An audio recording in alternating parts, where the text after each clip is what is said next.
published, then removed comments on an upcoming executive order on cryptocurrencies. The prices jumped on that release, and now the details of the actual executive order are out, and even you can remove it, Elon. It's like when I delete a tweet, when I think better of something, someone's got it already. It's like too late. Once you've done it, you've done it. And I saw the executive order, and it was like, exactly what you would have thought. We want to make it safe for investors. We want to lead in innovation, but we want to make sure we have the right kind of regulation that protects people. We want to, protect the environment. All the normal things but not very specific, I don't think, about how you're going to do all that.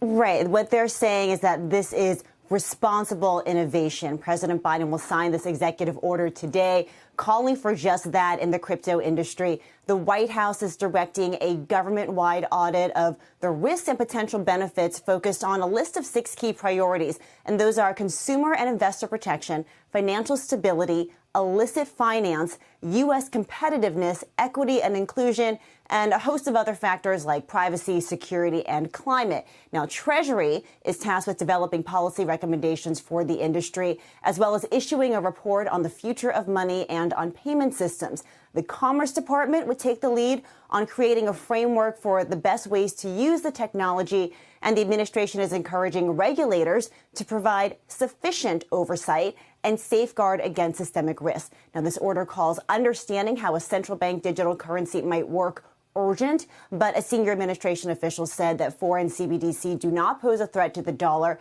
The White House said that they were having extensive engagement with the industry before announcing this directive.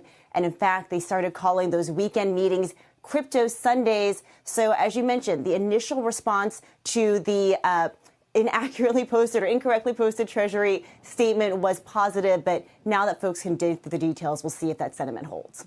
It just seems like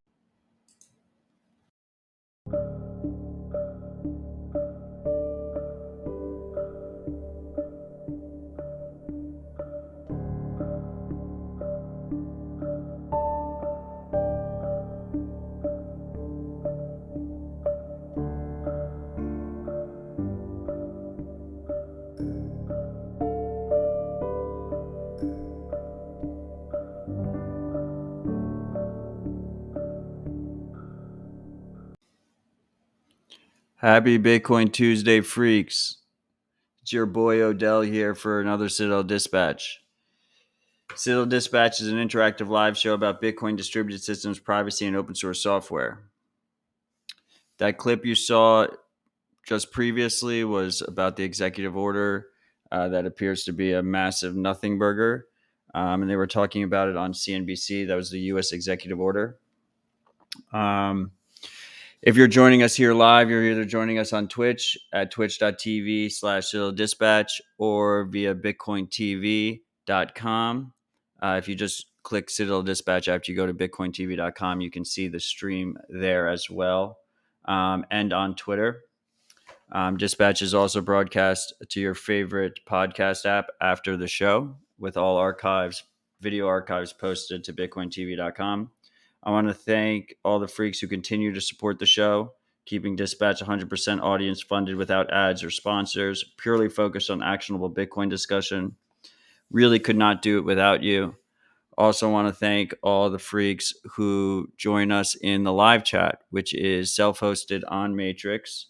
You can get to that live chat by going to citadeldispatch.com and clicking that big Citadel chat link on the site.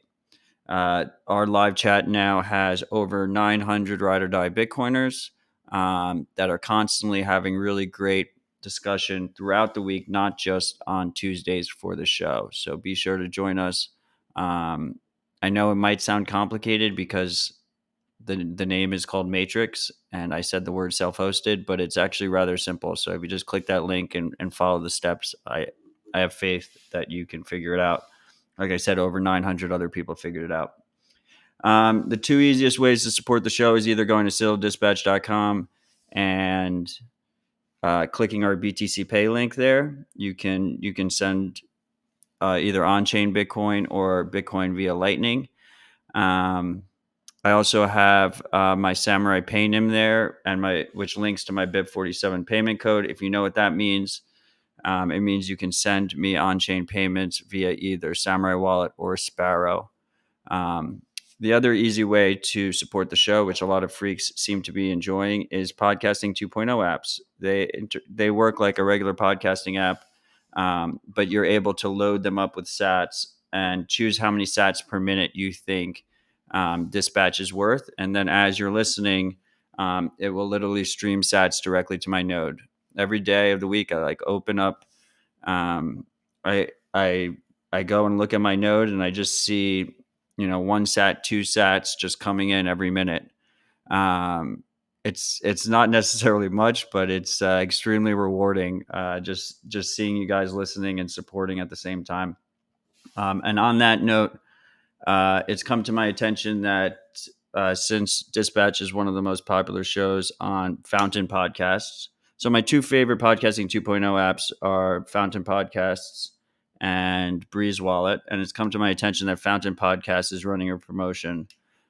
So if you listen to any episode of Dispatch through Fountain Podcast and you're a new user, I believe they are going to send you 1,000 free sats. And one random person at the end of the month will get 50,000 sats. So just keep that in mind if you haven't checked out Fountain. One disclaimer on that Fountain thing is right now, as it stands, it is a custodial wallet, so don't put too much money into it. And it does require an email address. So consider the privacy implications of providing an email address, maybe make a burner email or something like that. Okay.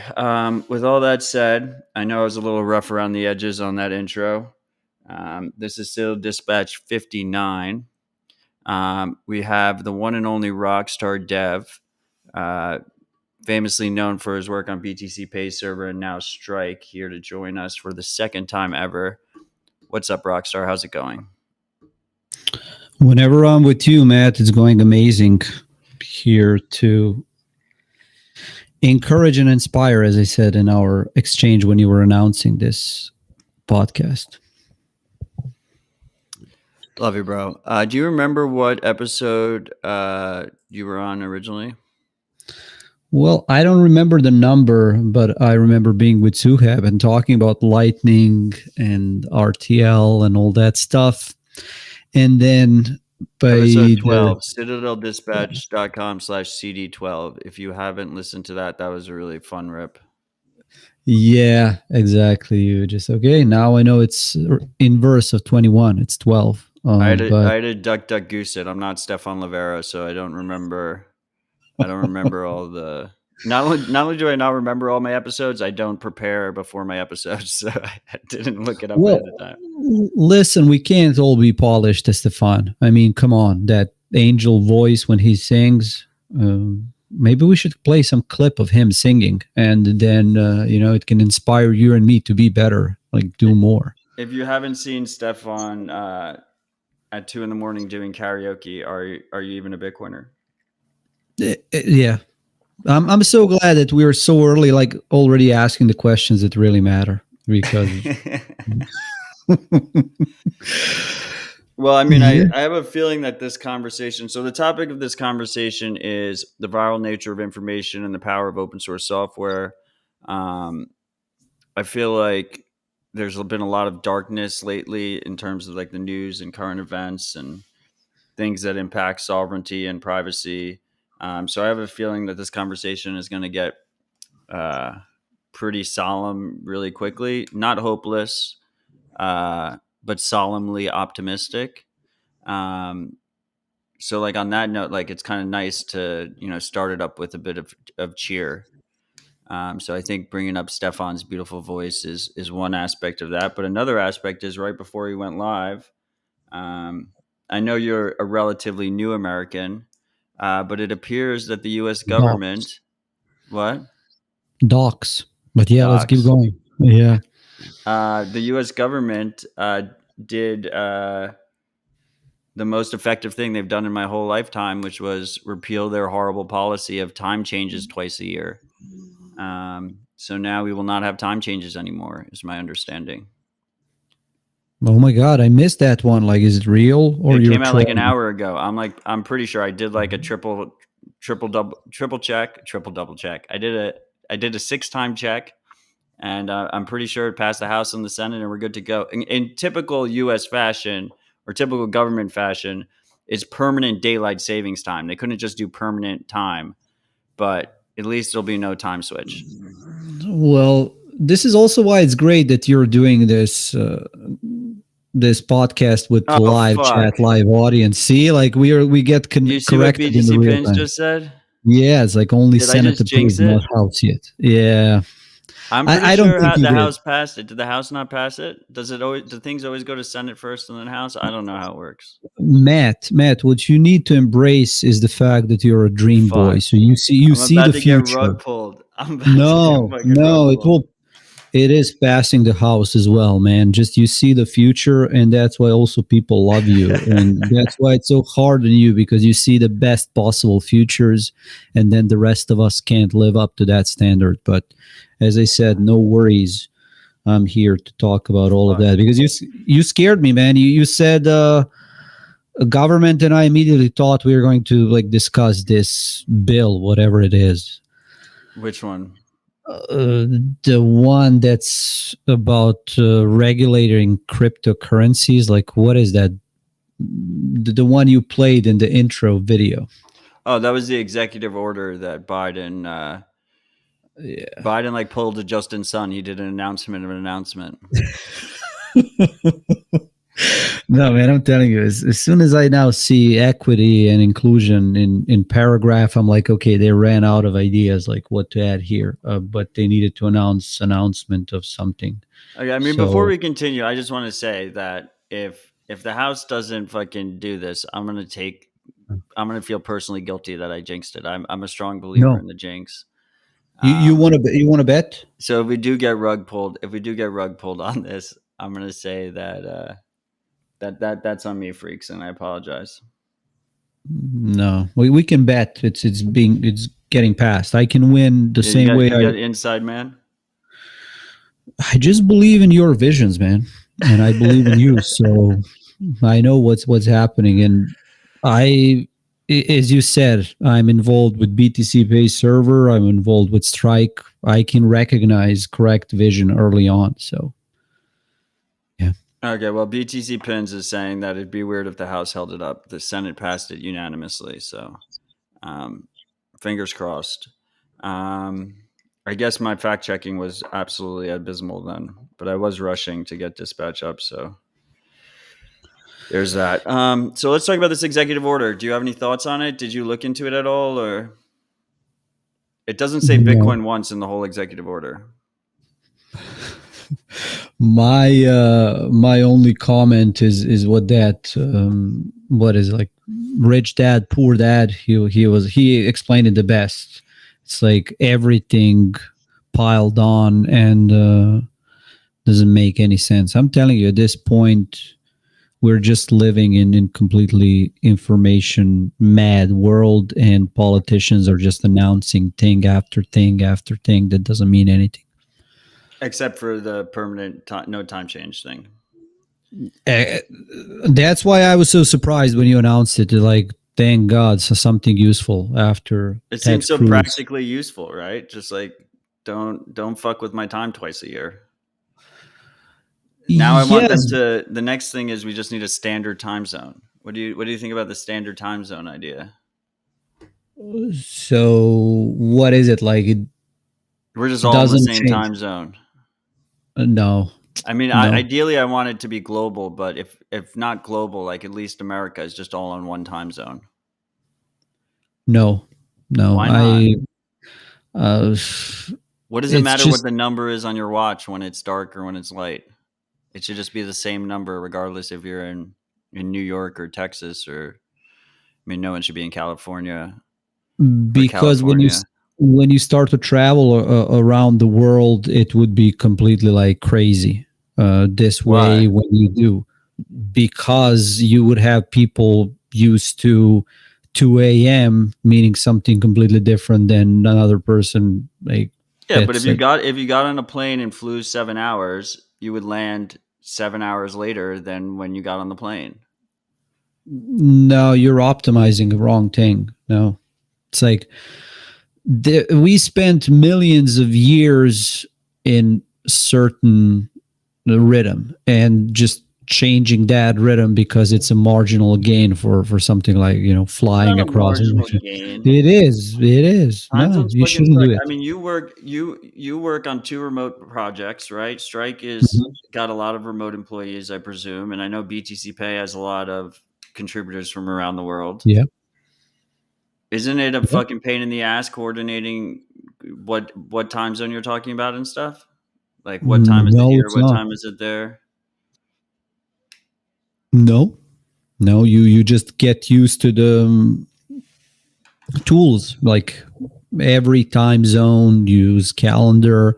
It's just you use tool to abstract that in a much better way, because otherwise when I would say, oh, it's 9 a.m. here and I'm just waking up, then that would have completely different meaning for people that would have, oh, I'm waking up at 2 a.m. So no, sorry, engineering is rejecting your pull Well, request. well, I'm going to And continue with UTC as my standard time, and absolutely. whoever wants to join me can join me. I do announce dispatch. I use Eastern time and UTC time when I announce dispatch. Done There we that go. for You go with your standard and see how many people will join you, because when it comes to using UTC, that's one of the engineering best practices, because you always use That's what my UTC in point is. So database the whole dates. world should just use fucking UTC. No, that's why you have front end, and then front end developers do the whole detect in which time zone the device is and display it nicely for the user. We have a freak saying, Nick B is saying that time should be measured in block height. My personal belief is that block height should be past times, and when you're talking about present or future times, you should be using UTC, because block height, it's a Poisson distribution or Poisson. I don't know how to pronounce it. So you don't really know when the block's going to come in. You need like an actual objective time period for when you're going to meet someone. You can't be like, I'm going to meet you in 3 blocks, and you don't know when they're going to come in. Yeah, but I'm telling you, like, I do like that idea, because the way humanity advances is through those paradigm shifts, and simply clocks and times and time zones, they're too embedded into our current system. So if we do come up with like completely new system, I am more for that. But going back to the topic of this podcast, like that's exactly no, but that's exactly what I mean when I say viral nature of information. Like nowadays we have so many topics like that and decisions to make, and it's extremely hard, and we're optimizing beyond the point of usefulness. So yeah. Yeah, I feel that. Mhm. Okay, so executive order to me was just was mostly just like politicians patting themselves on the back, saying like, "Oh, like we're taking this quote unquote crypto thing seriously. Look, we have an executive order. We're doing things," but it was really a nothing burger in terms of like actual practice. Um, That's absolutely what it was. but on the opposite side, I mean, would you agree that just this whole idea of even like taking the time to maybe worry about politics or try and change politics is pretty much a wasted effort, and the focus should be more on building code and running code and actionable changes that we can do as individuals? Yeah, I do think we all need to recognize the impact that politicians and politics have on our daily life, but absolutely, yeah, work in direction where it doesn't really. I mean, you just donate. Like U.S. is so great, because you already doxed me as a new American, man. Like back in Europe, we call that corruption. Here, it's like lobbying, or I mean, whatever it's it still is. corruption, right? It's just a different word. It's such a better word, man. It's like lobbying for a goal. No, it's beautiful. Like I'm telling you, marketing and how you wrap it is like all the difference. This is not a bribe. This is just fundraising. Yes, and it's yeah. Don't even get me started because I'll just go off rails. But for me, it's just recognizing what has impact on you and trying to build an environment in which everything that impacts you is kind of you opted into it, because that's in a nutshell why also privacy is so important. Whatever is public and involves everyone, it suddenly you have so many things to worry about. But things that are private, that are between certain parties, it's much more elegant system.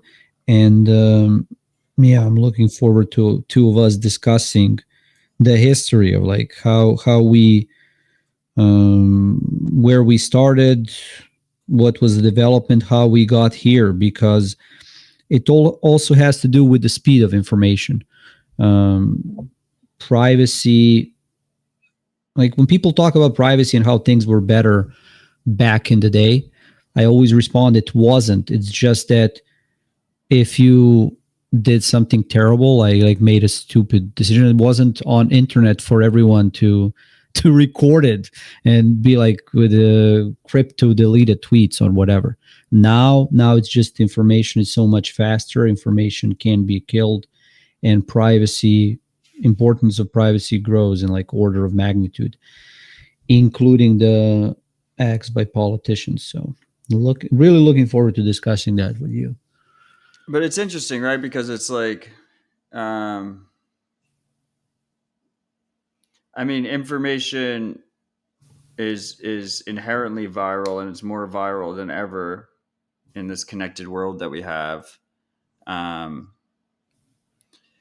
we're kind of in a situation right now, right, where we have a flood of information, right, and it's hard. It's Yeah. a lot of times it's hard to verify sources. I mean, you just saw I just did a very lazy job of verifying my sources for this daylight savings thing. But you have like these all caps Twitter accounts that just post things without sources. Then people retweet them, then other people copy their tweet or use that tweet as a source, and then there's Photoshop and Video Shop or whatever, video deep fakes. It's almost harder than ever to actually verify information, Yep. just And because you there's just so much noise. talked about this with Marty on TFTC, man. You said it yourself, like not everything is a psyop, and it's making critical thinkers like you burn out. But the psyop Because is that everything's a psyop. yeah, but psyop is not psyop. Rather, it's just that information velocity is too much.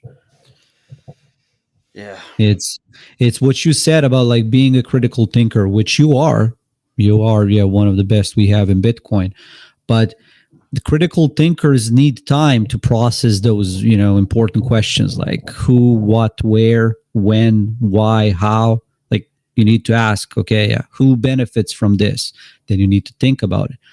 But then you get executive order, then you get this, then you get that. And Right. It's like you're just reacting, and then everything is just like as quick as possible. React, and then you're on to the next thing. React.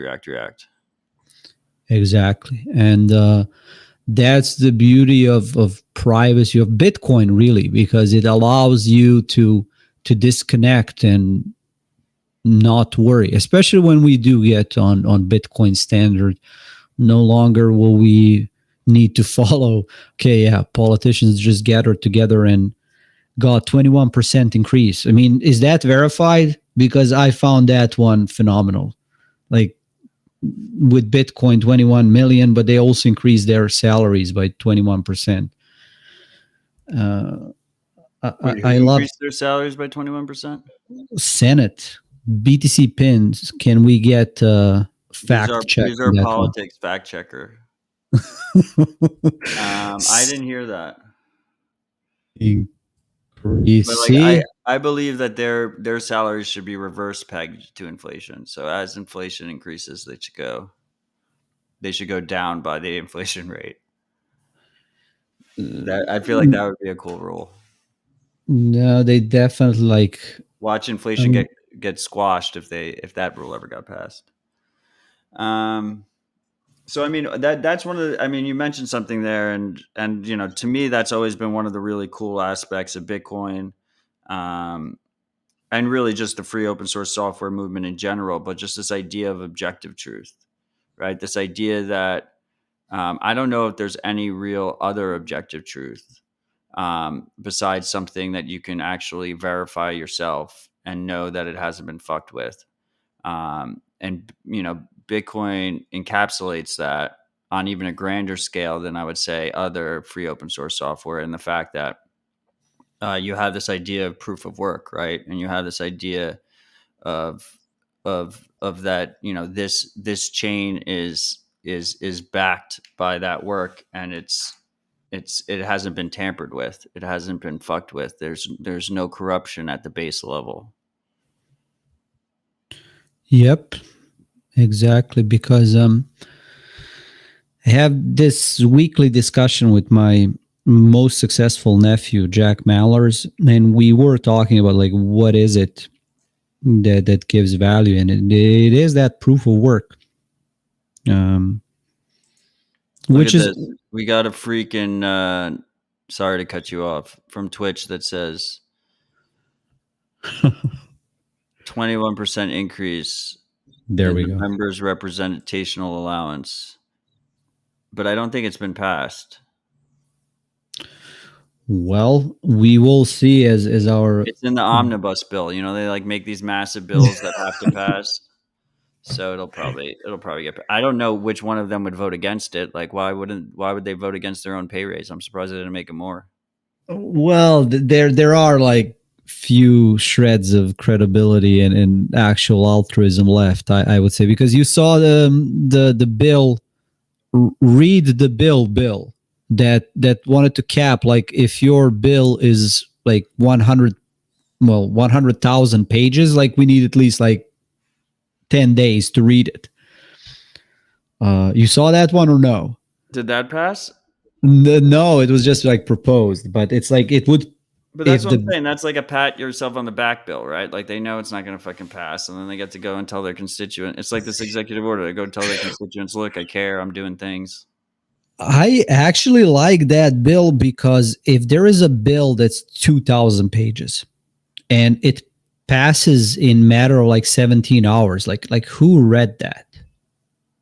You Yeah, know? no one read that. It's fucking insane.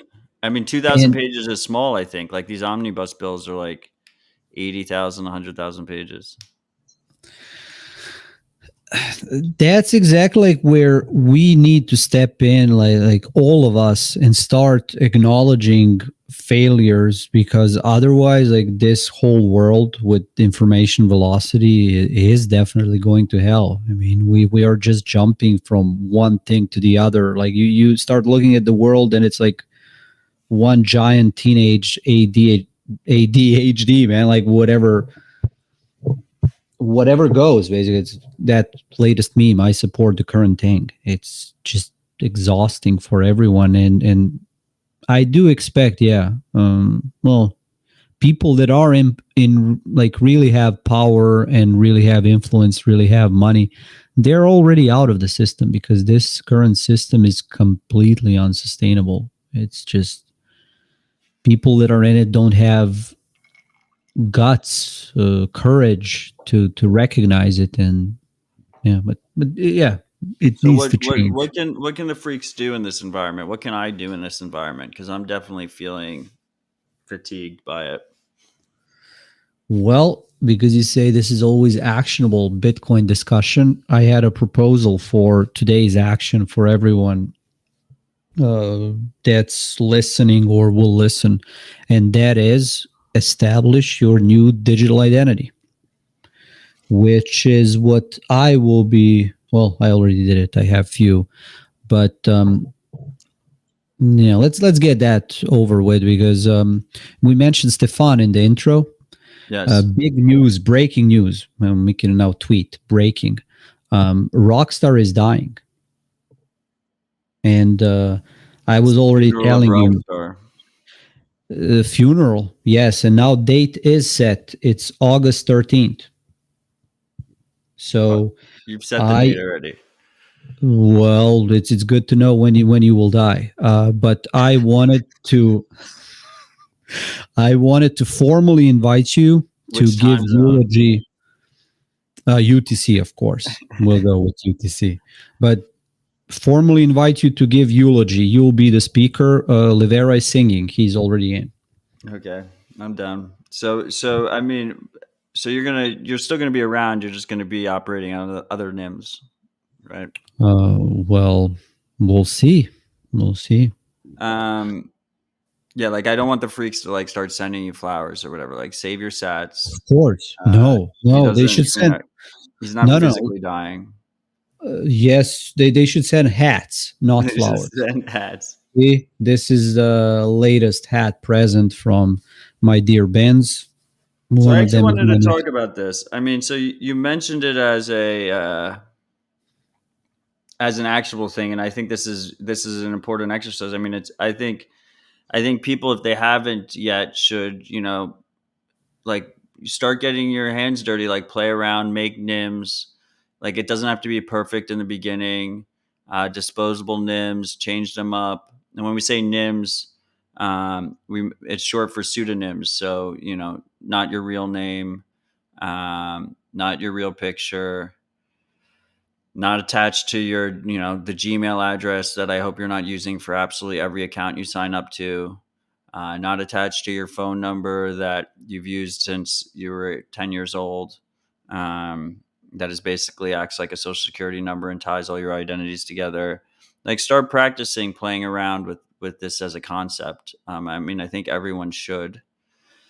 But on the Bitcoin side, I mean, I actually wanted to talk to you about this because I was discussing this with a bunch of freaks in the Citadel chat, in the Matrix chat earlier today. In particular about the whole wasabi thing, which I mean we can get to as well, but let's get to this first. Do you think that just as a industry in general, like as a community in general, we have too many known figures and too few NIMS? Like do you, especially like in the like core dev community and whatnot? Yes, absolutely. Because it's game theory is skewed toward identities. Like how do you even get on these podcasts if you're NIM and you do want to preserve your privacy? Even podcast is cool, but how do you get on the stage of a conference and give a Right. talk? Which is why I've been doing Gigi this. figured that out. What? Gigi figured that out with his green suit on Oh, stage.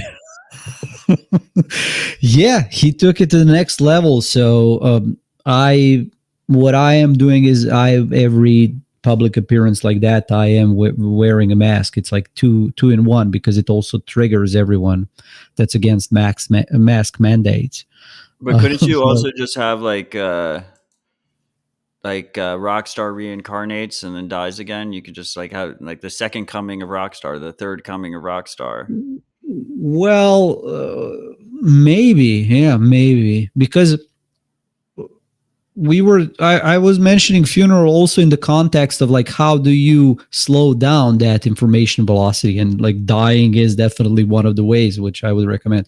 But then also it does free you up, and I always talk about like, okay, Rockstar dev, and man, I've had people from like Silicon Valley companies, like they're coming on a call with me and then they will be like, Rockstar.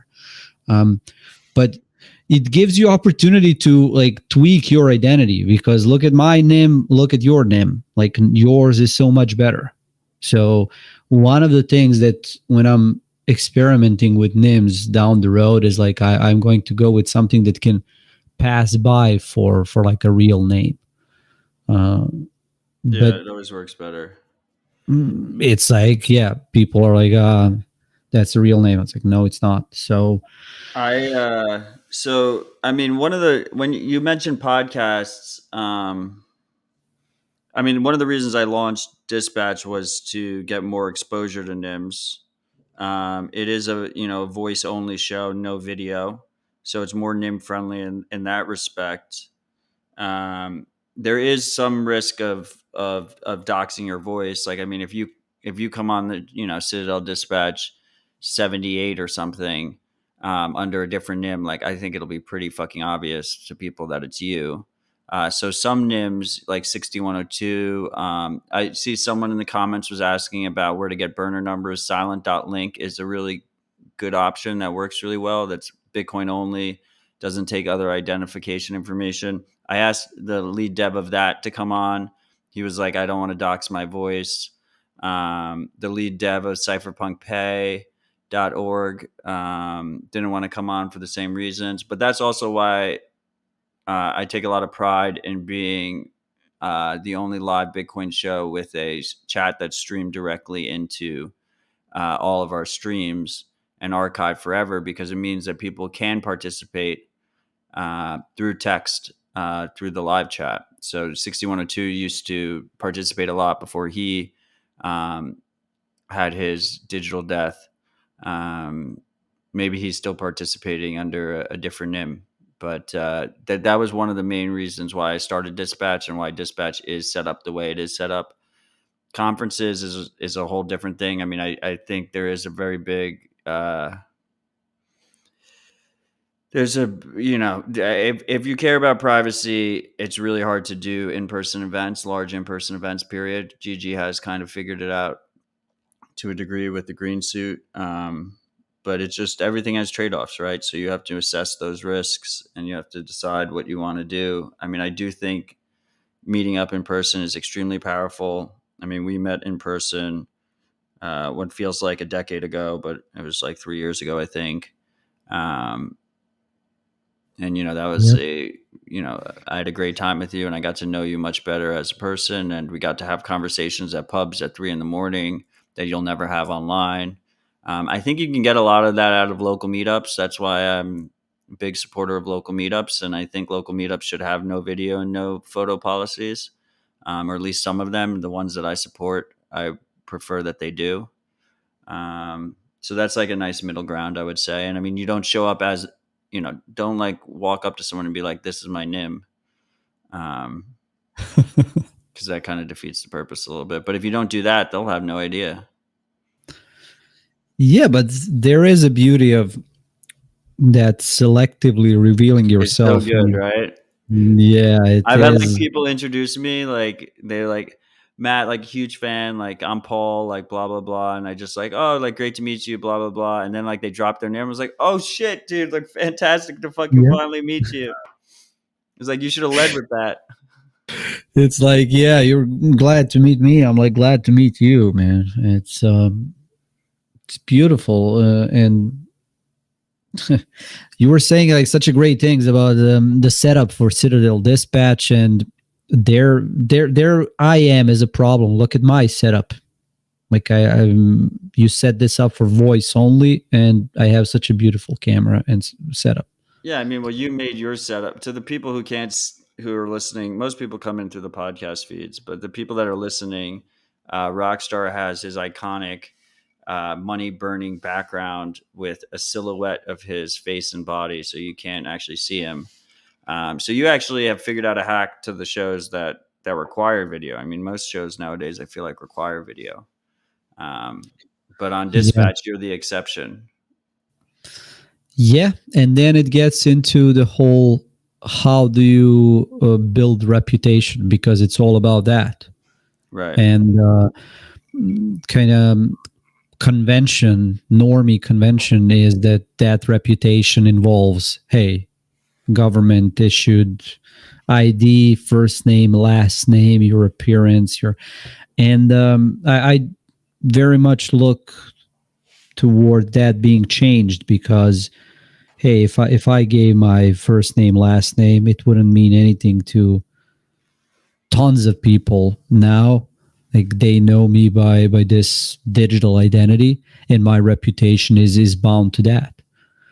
So it is about figuring out that reputation building and kind of tweaking the existing systems and events like Bitcoin conference that's coming up to also be friendly in that regard, because we will need it in the future. And then there is also a challenge of different mediums. Some people are better at presenting on stage, some people are better at podcasts, some people are better at writing.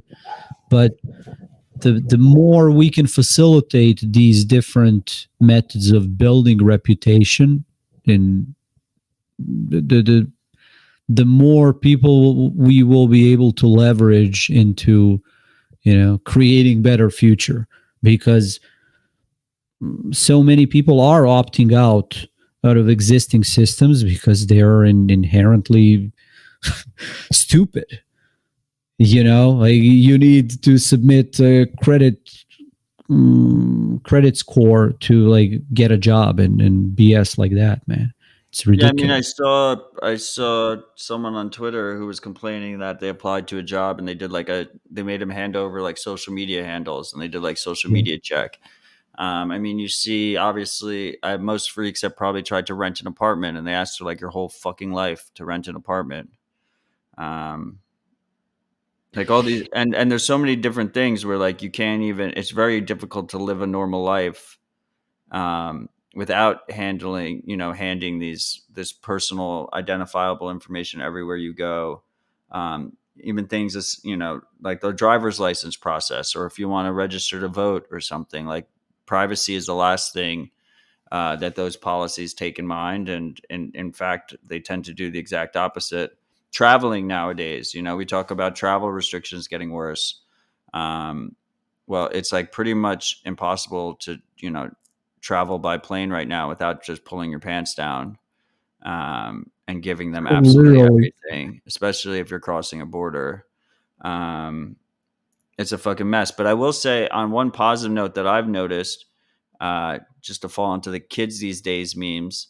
Um, I don't know if you've noticed this, because I mean, I don't think it's really a topic that either of us really follow deeply. But what I've noticed is um, esports, esports and drone racing, which is what a lot of kids do now. It's like it's really growing industry. Like the best players in the world of both of those tend to be NIMS. They default to NIMS. Now, once they become like top 10 in the world, they're on like ESPN 7 and their face is on screen. But up until that point, they're NIMS. And when they announce them, they're like, this guy just won the championship. They don't say like, Paul Jones. They say, Rabid Tiger or whatever his name is. On ESPN 7. Yeah. Yeah, you get like doxxed for ESPN 7, man. That's how low we have Well, fallen. one day, as esports grows, they'll get to, ESPN 2 and then maybe ESPN 1 eventually. Yeah.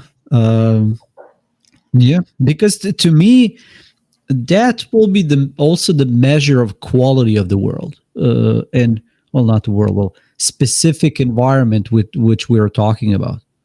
Because I'm telling you, I so long for America of 90s. I wish I was here back then, because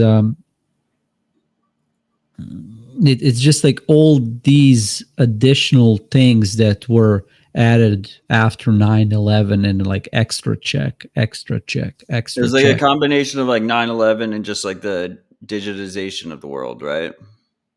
And COVID 9/11. Yeah. Yeah, and then It's like COVID extenuated it or increased it. But I mean, COVID a lot of it has 9/11. to be a lot of it isn't necessarily just government policies, right? Like so you Yep. have Yep. people voluntarily um, hand out all this information for convenience, right? It's a trade-off between privacy and convenience. They walk around with phones that are tracking them.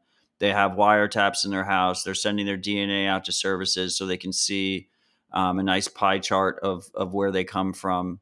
And we have this confluence of things where governments have always tried to track uh, their subjects. They might call you citizens, but they've always tried to track their subjects because surveillance gives you the ultimate control. Knowing things about people gives you the ultimate control. But on top of that, now we have companies.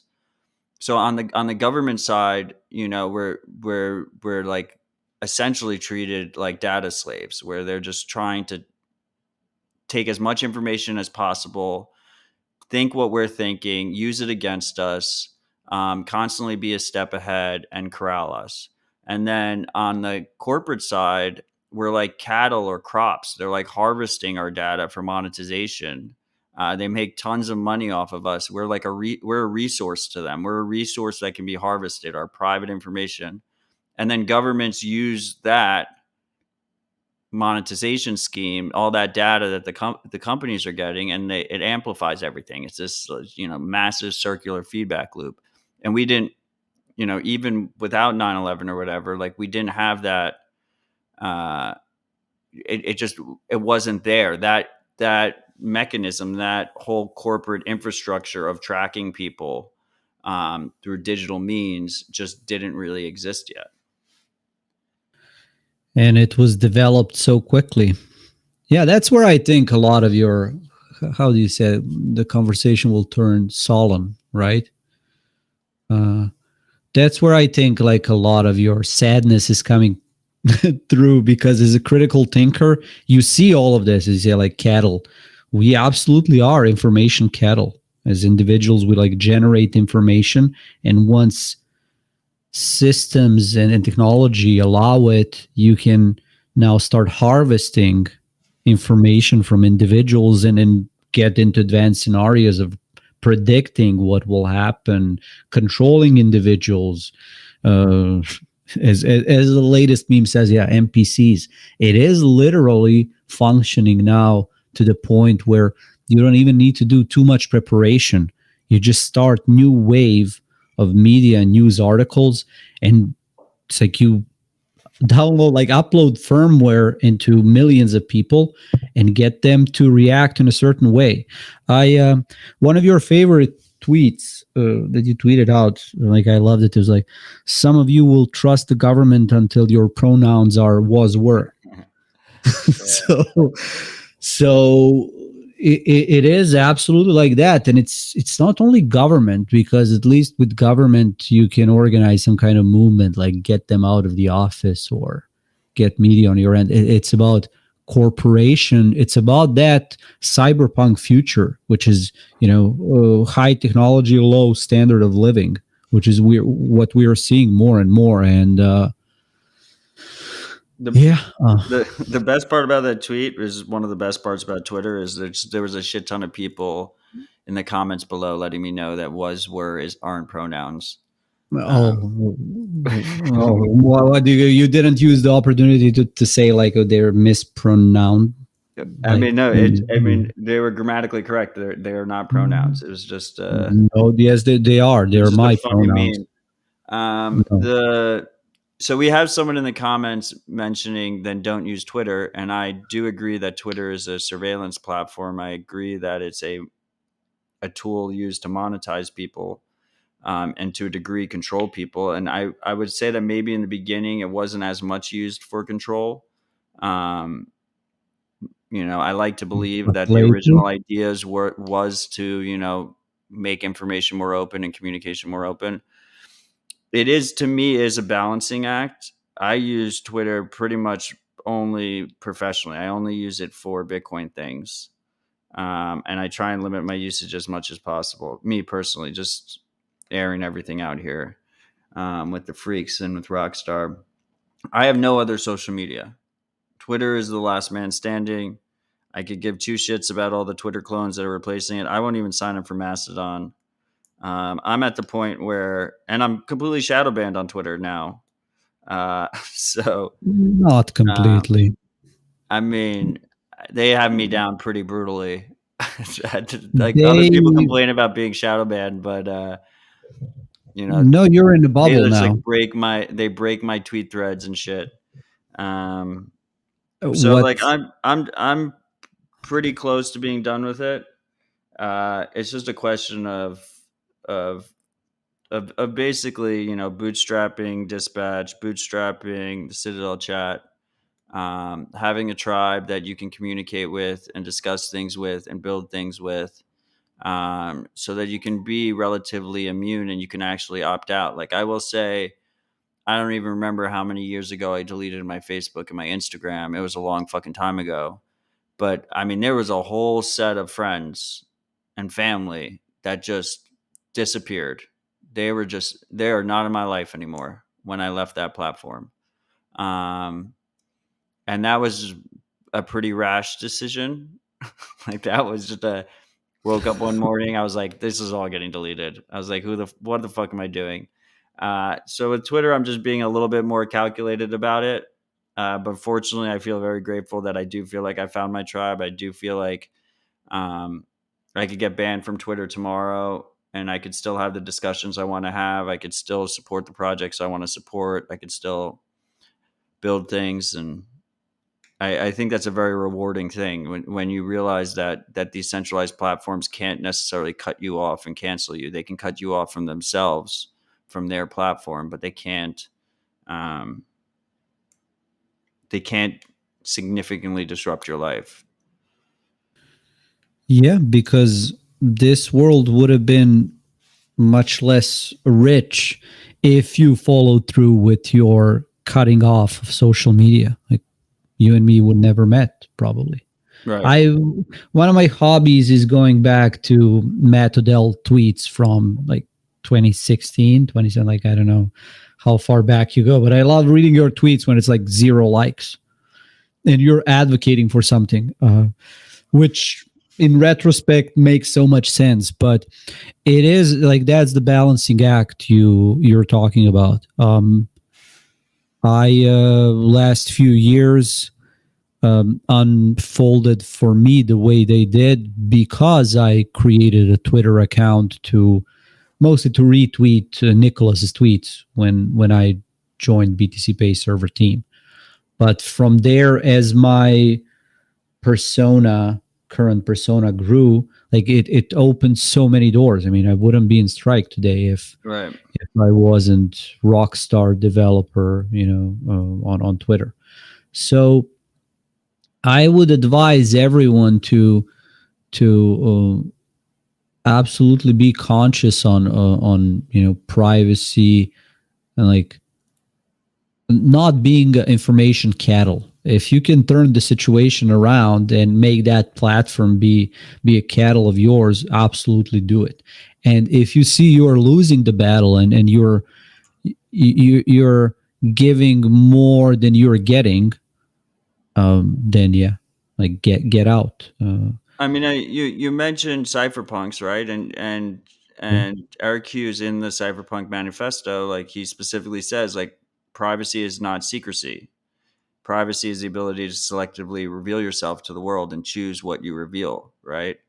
And when you start to talk about sovereignty, when you start to talk about privacy, it is this balancing act. It's a balancing act of trade-offs. It's a balancing act of constantly being aware of your surroundings and your adversaries and what information is being collected about you and used against you. And it's important for people to realize this because ultimately, especially in the privacy community, and I would say even in the sovereignty community, there's a lack of open public discussion about it. And why is that? That's because if someone really truly values their privacy, this is the dichotomy, they're not going to participate in those platforms. They're not going to talk about it. You don't see influencers talking about privacy. People that care about privacy and sovereignty are living on their own land, not, with their tribe, not talking to anybody publicly about it. You talked about, there is an inherent issue with NIMS. It's just human psychology. The fact of the matter is that people want to see faces. They want to see names. They want to feel like they can relate to someone. So in a lot of ways, it is very much an uphill battle. And I always knew this was the case. I've lived it as the case. And I kind of stumbled into doxing my face, and it's something that I always regretted doing. I go back and forth because I feel like it has made a difference, but I also, regret doxing my face because my face is forever. Names can be changed, faces can't. Or maybe they can in the future, but it sounds expensive, and I like my face. But once I did stumble into that, I made it a mission to try and elevate NIMS, because I think that people that are in public positions have a unique potential, unique ability to elevate NIMS that they notice have a good reputation, that they notice are building good things. People like 6102, people like Diverter. We have Diverter in the comments. Econo Alchemist, all of these guys, like they're doing good work. Open Arms, Chris Belcher, like they're doing good work, and they need to be amplified, and other people aren't amplifying it. So if you're already in that position, if you already have a public platform, if you already have a semi-public platform, like helping and supporting these people that are working really hard behind the scenes,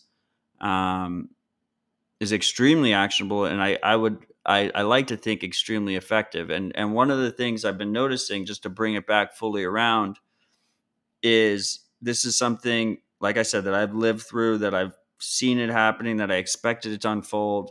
But it really does feel like as Bitcoin is becoming more mainstream, the voices of privacy and sovereignty are going to continuously get drowned out. And we're basically in a situation where the fundamentals of Bitcoin are under attack. And if you just do a cursory glance at Bitcoin Twitter or something, it looks like everything is rosy and great because the influencers just like number go up and everything's going to be fine. Because that's what gets you engagement. What gets you engagement is not telling people that they should practice personal responsibility, or they shouldn't trust you, or they should do their own research, or they should use their own shit. What gets you engagement is getting cattle to pretty much trust you completely and do everything you say and rely on you, and tell them that they're completely absolved of personal responsibility and everything will be okay. Absolutely, man. It's that paradox of needing to be a public persona to broadcast information on privacy. And then starting to understand that, especially with mainstream conditioning of people, not to, okay, I already scanned my ID, uploaded it to open a Facebook account. Like, why does it matter? It's like sunk cost. So, but I don't know. Especially when talking with you and then talking with people who heard me talking with you, we are inspiring others. And maybe it's me being in strike as VP of engineering and talking with so many engineers that want to switch from soul crushing jobs without any meaning at big tech companies to something that has meaning. Like, I am optimistic for the future, and you just accept you will never be the most popular, the most entertaining, but that's not the point. The point is you pick this cross of actually making a difference and being actionable Bitcoin discussion. So we will not talk about number go up. We'll talk that everyone should read Kitan's article on creating digital identity and do it after this call. And yeah, Katan's blog's great. What is that? K3ton.com? Yeah, exactly. And this is the article I'm talking about, like starting a new digital identity. I mean, it's funny you keep bringing up actionable Bitcoin discussion, because I feel like this is going to be one of the least actionable episodes. I'm just shooting the shit with my boy. No. This will be the most actionable episode. Believe me, like I'm sending you those messages. It's like people telling me, hey, tell Matt I've listened to you two talk, because people can feel the energy between us, Matt, and especially between you and other people, because in Bitcoin you're one of the most loved people, and it's just, I'm telling you, you're too much of a critical thinker, and then you point that criticism toward yourself. Like, get out, man. You're doing a good job. You just maybe need a funeral as well, and new NIM, and start over. Yeah, I mean, I have concurrent NIMS. The question is if this gets if the I like Dispatch. I like Rabbit Hole Recap. It's Yeah. it's not an easy one to throw away. Um, but yeah, Yeah, that's but another. I mean, that's an important point, though. Um, have many identities. That's a very easy step. That's a lot easier than getting rid of one, starting a new one. Um, it's a very good first step is to have multiple. Um, so I mean, if we want to talk about no, let's talk about dying, because when you were mentioning in previous segment about the difference between secrecy and privacy, and those people that are individuals that are really hardcore about privacy, it's always a good question if you are hardcore about privacy or secrecy. Like, you can never test your privacy and your setup too much. Like, oh, you're private. Well, how private are you? How fast can your NIM and identity be doxed? Like, you should always test that every few months, and then start that process of iteration, to kill the old NIM, get a new one, and see what sticks, what is really you versus what is that current identity that's popular or part of yourself.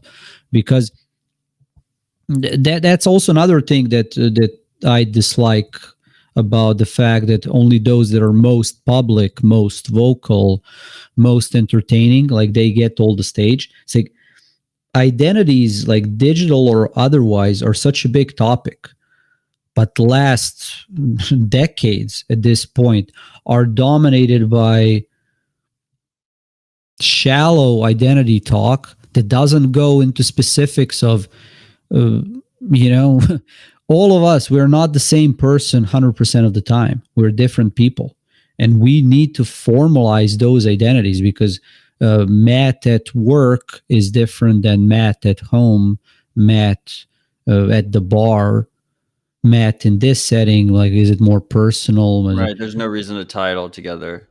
Exactly. And in this environment, in this world where information is ever faster, it's also like placing that burden onto you to be all those people. Like, oh, you go to work now, it's like, not working 8 hours, but like 12 hours. And that's, so many people are like so disconnected from all the different identities they're forced to be, to wear a suit, to wear a tie. But it's really important to have that discussion in deep and meaningful way, and then recognize how, like, how to build that structure and connections between identities, and have it in a sustainable way so that you do not go insane, essentially. 100%. I mean, and that's like you made an also a really interesting point there, that in terms of privacy, it is one of those, especially in an ever digital world where, Barbara Streisand, the Streisand effect, about the internet is forever. And it's hard to delete things from the internet. It's impossible to delete things from the Bitcoin ledger, the Bitcoin blockchain. Um, and you usually don't notice the privacy break until it's too late. So it is something that you kind of have to like actively be watching all the time and actively be thinking about, which does give additional mental costs there. I mean, that's just a trade-off. I don't know if that's unavoidable. We have our boy Silent Link in the Twitch comments. First of all, Silent Link, I love your service. I don't know why you're not in the Matrix chat, but it's a very good comment, so I'm gonna highlight it on the show. He's saying, stop saying our data is monetized. It's our behavior that is monetized, and our data is the means to manipulate it. I think that's a very good point. Words do matter, and I like your framing better than mine, so I will be using that going forward. I do appreciate it. It is our behavior that is being monetized, and our behavior is being harvested. So I do appreciate that framing. I think, if you want to talk about why words matter, a perfect example is what we're seeing right now, which is this attack on Bitcoin privacy tools, specifically collaborative Bitcoin transactions. The most popular being CoinJoin, and there's a separate thing that is mixing Bitcoin. And when you mix Bitcoin, you use a custodial service. That service takes custody of your coins and gives you someone else's coins. When you do a coin join, it's a collaborative Bitcoin send. It's a native Bitcoin transaction that has privacy best practices taken into account, that you're doing with other people, that no one is taking custody of your coin. You get brand new coin out the other side, and it breaks the probability analysis that is used by chain surveillance companies. And this is a distinction that I've been trying to make very clear whenever I talk about CoinJoin, whenever I talk about collaborative transactions. A lot of people have not been doing that. And the enemies of privacy continuously try to conflate the two. And we're seeing that right now. There's been a bunch of articles lately. Um, I did I did an interview with CoinDesk where there was like a little bit of an editorial ahead of it, and they conflated it. The Block had like a horrible article about CoinJoin that they're like, I don't even know if they did any kind of fucking research whatsoever. Things were conflated in it. FT conflated it. And now we don't really know if there was any kind of real regulatory pressure on Wasabi or what the deal is. FT released an article about the British regulator. I think it's the FCA. Maybe it's a different British regulator that's trying to go after CoinJoin services, the services that actually offer the coordination. So with CoinJoin, you can have collaborative transactions that are not run by a centralized coordinator. Join Market does this. Samurai has two features that do it: Stonewall and Stowaway. And basically, it's just like you and one other person, you're doing the CoinJoin. You don't have this centralized coordinator that is coordinating the transaction happening. Now on Wasabi, you have a centralized coordinator, and Samurai Whirlpool, you have a centralized coordinator. And previously, in terms of legal precedent, running a mixing service, one of these centralized custodial mixing services, has been considered a criminal act. The users, I'm pretty sure there's never been a case where users have been hit with anything, but the actual operators have been hit. And now there's a conflation that the operators of a coordinator service would be hit the same way, even though I don't think I'm not a fucking lawyer, but I don't think there's any legal precedent for it. I don't think there's any laws against it. It's a message transfer service. But anyway, all that said, at the end of the day, words do matter. When we're talking about these things, they, especially if you have a platform, they matter significantly. But I have to say, this whole Wasabi thing, like, I've been critical of them for a while now. Previously, I was probably one of their largest shills. I will own that. Years ago, but I did turn. I had no power on the show where we had an open discussion about a lot of my complaints. I'm not Stefan, so I don't know which episode that was. But right now, like, do you see that they're like, first of all, they like a bunch of vague tweets about it. There's no like proper statement. Yeah.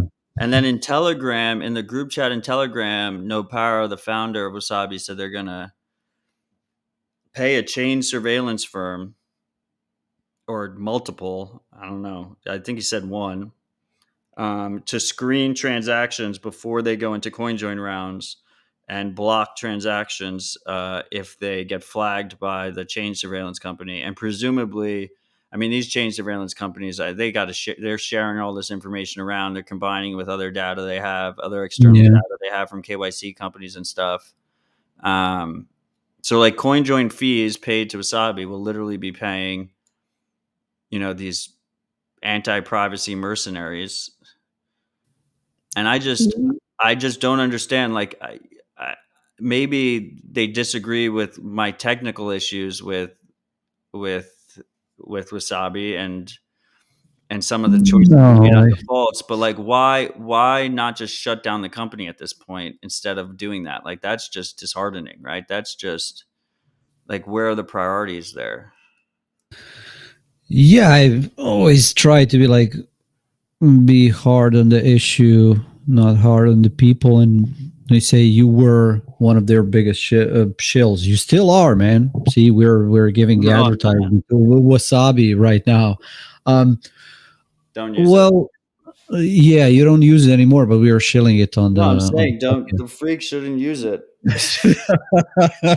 now everyone will use it because you said they shouldn't. But I think from my experience of being in startups and being a developer, CTO, founder, this and that, it's just there are competing priorities, and that's where I think no para just didn't have the bandwidth to process your complaints, and is now in position where taking everything, like all the information that he has that we don't have, he is making judgment call. And I don't know, Well, maybe I I am too respectively, subjective. I respectively think that's bullshit. Yeah, sure. I, I made my complaints very clear. Um, I was gaslit. I said they weren't valid complaints. Wasabi Ah, 2.0, Wasabi 2.0, which they're rolling out right now, attempted to fix a bunch of the complaints without ever saying that they were valid complaints. I was personally attacked about it instead of actually changing anything.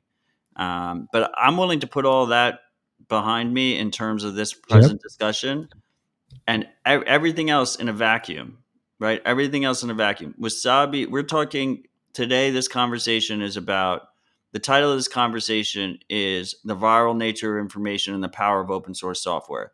And the power of open source software is it's greater than any individual or group or company. It's not controlled, right? It can live on past people. And With Wasabi itself is free open source software. yeah, It has that property. Now, there's the company that maintains Wasabi that runs the default coordinator for Wasabi that makes the CoinJoin fees, and that's ZK Snacks, right? So that company, if they don't have the capability of running a coordinator without paying a chain surveillance firm to spy on their users and block people from accessing their service, then they should shut down that company. And if someone else or some other group, there's contributors outside of the company that are already contributing to Wasabi, wants to continue on the project will survive. Someone else will run a coordinator that won't be completely cucked. But I just don't understand, like, and they're doing this double talk where they're like, anyone can run a coordinator. Like, they don't have to use our coordinator. Okay, so then shut down your fucking coordinator. Like, at the end of the day, I mean, it's a greedy choice, right? The choice is they're making a shit ton of money off of CoinJoin fees. And this was one of my original complaints to No Power, is that I was getting personally attacked. But meanwhile, I paid them a shit ton of Bitcoin in terms of CoinJoin fees for a poor product. And I recommended it to people who paid a shit ton of CoinJoin fees to them for a poor product. And then meanwhile, I was getting accused of getting paid by the opposition. Like, I literally paid them. yeah. I agree, but my whole point is don't shut down the company. Use the fees from normies and everything else, and you fund development of open source software, and then someone can run a coordinator. Well, as it stands right now, the company is funding chain surveillance companies, is what the CoinJoin fees are doing. Well, news flash is that chain surveillance companies are getting funded by way bigger fish. So the chain surveillance companies are going to survive regardless of whether No Para and Wasabi like give money to them. So I'm telling you, it's never binary choice. It's you need to take good with the bad. And I do understand that position, but I'm telling you, I disagree. I do like that as long as Wasabi and Nopara are keeping the software fully open source. I'm like, let the market figure it out. And if someone is running coordinators without surveillance, ZK Snacks is running it with surveillance. Okay, people, let's put money where our mouth. What's the saying? Put the money where your mouth is. There's already one Wasabi coordinator that is not doing it. A popular one, which is being run by Chaincase, which is the iPhone version. There is a coordinator. The Samurai coordinator for Whirlpool is not. You can't use it with Wasabi. They're not running surveillance. Okay, It's just use Samurai. But then Let's you go. also have to remember, of course, with these centralized coordinators, regardless, and this is something that I made very clear. I have a whole thread about it that is probably shadow banned from years ago. Is the major trade-off you get from a centralized coordinator, which, by the way, No Power disagrees with this as a concept. If you listen to the episode, but the main trade-off with a centralized coordinator is the benefit you get is it's more efficient. They're able to coordinate larger coin join rounds. You're able to get a better anonymity set quicker and faster because you're coordinating it with all these people. And as a result, you're also getting all these fees. So you're able to make the UX of the software better and everything easier. But the main negative is you don't get Sybil resistance from the coordinator itself. And it's impossible to ever prove. You see all these services, you see this in VPN land a lot. All these services say there are no logs. It's impossible to prove. It's impossible to prove in a verifiable way that the absence of logs or the absence of surveillance. So you're not getting protection from who's ever running the coordinator themselves. That's the trade-off that is being made. Tools like Join Market or Samurai's Stonewall, these P2P coin joins, mitigate that trade-off. But like they don't have that trade-off. But that is an inherent trade-off with centralized coordinators. I don't know. It just all seems so. And then like No Power also, like I feel like I'm just venting now, but like No Power tweeted out like the attack on coin joins has begun. In my opinion, it really hurts. It's really bad news for Bitcoin fungibility. Like this is right now, this is a Wasabi thing. There could be an argument that Samurai is next, maybe, but like it's clearly not an attack on Join Market. Like Join Market was set up in a way that it doesn't have great UX. Hopefully the UX gets better. I'm part of a bounty to make the UX better. There's a great group of guys doing the Jam project, where this idea that you can run Join Market easily on like a Raspberry Blitz or an Umbral node or any of these nodes at home, and you get a nice web UI interface. Like it's not there yet. It's in alpha. But like Join Market was built to be resistant to this type of thing. Right. So, and this is something that I always thought was, there were a lot of people in the Samurai camp that called this, and I always said that they were being hyperbolic. This idea that Wasabi was going to make a bunch of mistakes, they were going to get themselves into a hole, and then they were going to say like, "This is an attack on Bitcoin privacy. Like privacy's dead," even though it was really how they designed their system and how they handled their regulatory issues and how they expose themselves. I don't know. It's just frustrating. There's just so few allies in the Bitcoin privacy world. And when I see shit like that, it just makes me feel even more disillusioned. Get it all out, man. Don't let information stick with you, because thanks for the vent. No, I now will switch my screen to No Para's tweet when he's like glorious days in 2013. Bitcoin community successfully pushed back against blacklisting. I'm gonna retweet it to troll you. But no, man, it's Like, what is he even talking about in that tweet? Like, okay, so why isn't he pushing back against blacklisting? Like, why is he running a coordinator that's going to have change man. surveillance ahead of it? Like, what the fuck is he even talking about in that tweet? Like, it's just a cell phone is what that tweet is. I am thinking about what is the next stage of Matt. Maybe it's like coach Matt, do better, be better, because you're so frustrated that they're not being better and that what happened was called out and it wasn't diverted. The ultimate LARP by me is that I'm not a programmer. So really what I need to do is just kill this identity, kill Dispatch and Rabbit Hole Recap, and like spend a year learning how to program, and then come back as a NIM and just start building shit. that is the ultimate LARP. And I own that. I own that every fucking day. Don't worry, freaks. No, freaks, you heard it. Actionable Bitcoin discussion breaking. Matt is becoming a programmer, rockstar developer. Hey, I'm ready, man. Whenever you are. Well, I won't have Rockstar won't teach me, but his next identity will teach me. So yeah, you will get into the casket on August 13th with me, and we'll die together. I'm telling you, man. Like we were going to inspire and encourage so many people after this podcast because. Yeah, it's about not letting that viral. So. No, it is like that. Not letting that viral nature of information take over and realize how to fight back, because there is so much happening, and you just can't let it get to you. And like big losses like this, that this was called with Wasabi, and it actually happened. Like, okay, man, it's one thing. But let's keep going.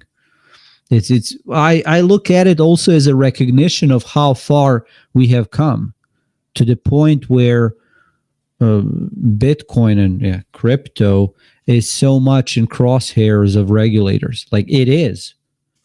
Considering my position, I mean, I obviously can't talk much about my professional engagements, but it is the talk of the town, man. Like more and more people are waking up to this realization that money and state will be separated. And it's a scary thought for many. It's like, no, whoa, how will we execute all our plans, all the like great reset and central plan the world, like the best possible world, into existence if we don't have control over money? Like we see that time is running out, and it does feel like it's heating up, right? Yeah, it is, man. Like they are becoming more aggressive, and I'm telling you, like there's when you're participating in it as a developer, that's what has been like a lot of complaints lately about developers, even open source developers, being chased down, personally sued. I mean, we had a whole fake notion. We need more NIMs. Yes, we do, because I can tell in my own experience, when you see Cody from the 3D printed guns like shilling BTC Pay server on Alex Jones, you will be glad that you're a NIM, and government can't find all of you that's like building BTC Pay server. Right. That was a hilarious moment, when he was like Cody on. When did that happen? That was like 2018, even. Okay. It was early. Yeah, it was early, and then I'll dox who did it. It's like Goldstein, Goldie. He also died. But when we were at BitBlock Boom, he was like did you like it? Did you like it? I'm like, God damn it, man! You should have given me advanced warning. So I'm like coding a software that's shilled on Alex Jones. It does feel like it's heating up with like the whole sanctions talk and. Yep. I can tell you, well, the part that I can tell you that it's public. I mean, it's, but it's maybe not so obvious with people. It's that OFAC sanction list.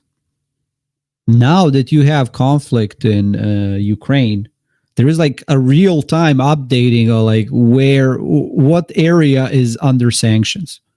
Right. It's ridiculous. It is that information velocity, because 20 years ago you would be happy if you can like put a country under sanctions. Now I don't know what's next. We'll need like GPS trackers and real-time resolving of location addresses. Like, oh, if you go 20 feet in this direction, you're no longer under sanctions. So, well, I mean, with this Russia thing, it's even worse than sanctions. I mean, first of all, it's the most intense sanctions I've ever seen. But there's also like this element of cancel culture that is mixed in there, right? Where like companies are pulling out and canceling just anyone who's Russian. That's not even on the sanction list. And then also like just this idea of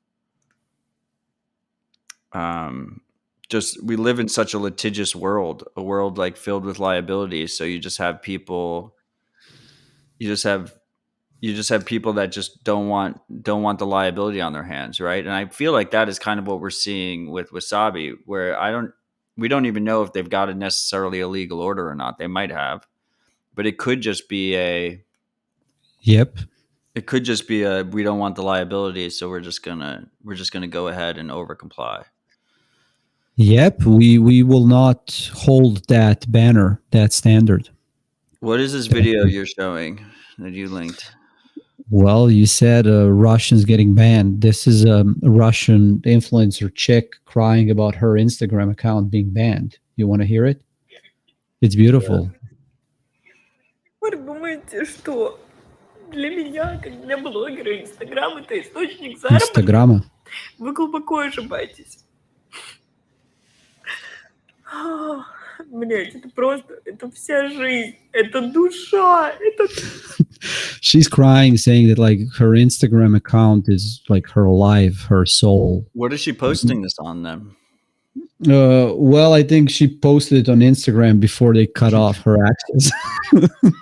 But you and I are laughing. Yeah, but you and I are laughing. But it is very interesting as a concept. And I mean, she is right. Once she's demonetized, her life changes rapidly, and that's the environment in which we are going. And it's not some of these influencers, they it's their main source of income, and they just get cut off. They build this platform on a centralized platform on quicksand. This is why distributed networks and open source software is so important, because if you build your life on quicksand, I mean, if we just throw out whatever, put to the side any kind of ethics or moral questions about influencers as a business, or like their tactics or their in general, you have all these young people that are just basically building their livelihoods on quicksand, and they can just get pulled right out from underneath them. And you have people whose life's wealth has just evaporated in a devaluing ruble. They can't get money out of the country. They can't get information from out of the country. They're stuck in their little propaganda silos. It's terrible. No, it's terrible. Now more than ever, we need these tools. We need people to support them. We need people to build them. We need people to run them. We need people to educate people on them. And I do my optimistic take is like the most pessimistic optimistic take, which is like I just think people mostly learn from getting burned. So what I see happening is just more and more people get burned, and it just being extremely painful. But then when we get out the other side, people will realize the need for this shit. That's my optimistic take. It's just in the short to medium term, it's just super not optimistic, but ultimately it becomes optimistic, right? Hey man, you have the best guest on the show to talk about this, because I grew up under sanctions. And you want to talk about it? Oh, just briefly to say that a lot of the people already realize it. It's just that you need 10 years to like get out of that situation. It's like at minimum. And that's, I guess, where your long-term optimism comes into play. It's just that, yeah. So What do you mean by that? 10 years? Well, when you are in the country under sanctions, and you also realize that you're being lied to by mainstream media, there is not much you can do in that immediate moment. I mean, you also have engineers from Russia now or Belarus who are complaining about they're being cut off from all the services, all the platforms. So what is it that they can do in this immediate moment? Like, they can't do anything. What they can do is they can finish their education, can find a way to emigrate, but in 5 to 10 years, okay, they will no longer be in that position. But I also worry that approach is not sustainable. Like, you can only move so many times. Like, I moved here to US, and all of you like rug pulled me with this woke nonsense and bullshit. I mean, now I need to move to Texas or something, or Florida. But yeah, That is one advantage we have in the United States, is we have the competition of states. Yes, and it's easy to cross those borders, at least for now. We need, to preserve it. But I'm telling you, there is definitely that power in numbers, that collectivism, that fact that if you're public, if you're in the group, if you're like groupthink, you're much easier to navigate and advance, like navigate challenges ahead. Well, you have to navigate them ahead, because if you don't navigate them ahead, I mean, I think between what happened in Canada and then what happened in Ukraine and Russia, like, is a perfect example that, like, when the crises hit, like when shit properly hits the fan, so too late. It's way too late. It's like it becomes impossible to, whether you're talking about on a larger scale, things like we have Lola, we have a Bitcoiner that's trying to roll out mesh nets in Ukraine, with one of the Bitcoin associations that's based over there. She's accepting donations. Like, it's really difficult to roll it out in a war zone. If you're trying to like figure out your privacy or access Bitcoin, and you don't have it when the currency starts failing, when the bank starts failing, when they start trying to seize your money, when they start trying to seize your rights, seize your speech, put you in jail, at that point, it's already fucking too late. So it's important to prepare, but say no more, man. Let's go then. You see, 6102 just merged PR to remove Wasabi from BitcoinOnly.com. We have conference in Miami. He's not fully dead. He's still out there. Yeah, he is still out there. But August 13th, you are also dying. You're getting into casket with me. Whoever is jealous, they can get over it. That you'll be dying together with me. We'll hug in the casket. But let's put more stuff on agenda, and let's execute, because with Bitcoin conference coming up, we need to announce that you're doing amazing job with open source area. I'm pretty excited about that. That's a positive note. Because I want to pitch, because I know there are some workspace workshop tables. One of the workshops that we're going to do, and here is my pitch, is like bring your fiat to turn it into a Bitcoin flyer. That will be the workshop. So Ben Ark, shout out to him, he supplied me with those buy Bitcoin stamps. What I propose that we do is everyone brings their like dollar bills. We stamp them with buy Bitcoin, and for like $1, whoever donates their stamped dollar gets that stamp to like keep stamping more, so that we can propagate the message of buying Bitcoin. Once we collect all those dollars, we will start distributing. Like, it will be airdropped across Miami. What do you say? Like, are we doing that workshop? I mean, yeah, you're happy. I think that'd be a great workshop. Um, I'm not. I'm not sure if I really. Um, I want you as a node. Like you will be one of the people airdropping. I I'll mean, get you I'm like not sure if $200 people. in $1 bills. I'm not sure if we really need to tell people to buy Bitcoin. I think they'll figure it out when they need it, and we just have to be ready for them with education. Um, I've said in the Hmm. past that water doesn't need marketing, but neither does Bitcoin. You figure it out when you need it. But yeah, it's a cool idea. So just to unpack that a little bit, so the open source stage, which I've been spending a shit ton of fucking time on the last few weeks, but we've been in planning stages for it for like 6 months or 7 months at Bitcoin 2022 is 3 full days of programming dedicated to open source contributors and projects. The agenda is fucking packed out, but just like it feels like agenda, like space time on that stage is more scarce than Bitcoin at this point. Um, Full 3 days of content. The room is fire rated for 2,000 people. We're gonna have 1,000 chairs in it, massive room, and 12 workshop tables. The workshop tables will be unstructured. Anyone can use them for whatever they want to do there, all 3 days. Yeah, including this buy Bitcoin thing. I'm pretty fucking excited about it. I think on its own, it'll probably like obviously it's in the same venue as the largest Bitcoin event in history, which is Bitcoin 2022, which is on track to be 35,000 to 45,000 people. But that one 2,000 person conference hall is larger than most Bitcoin conferences that have ever happened, and is going to be extremely high signal.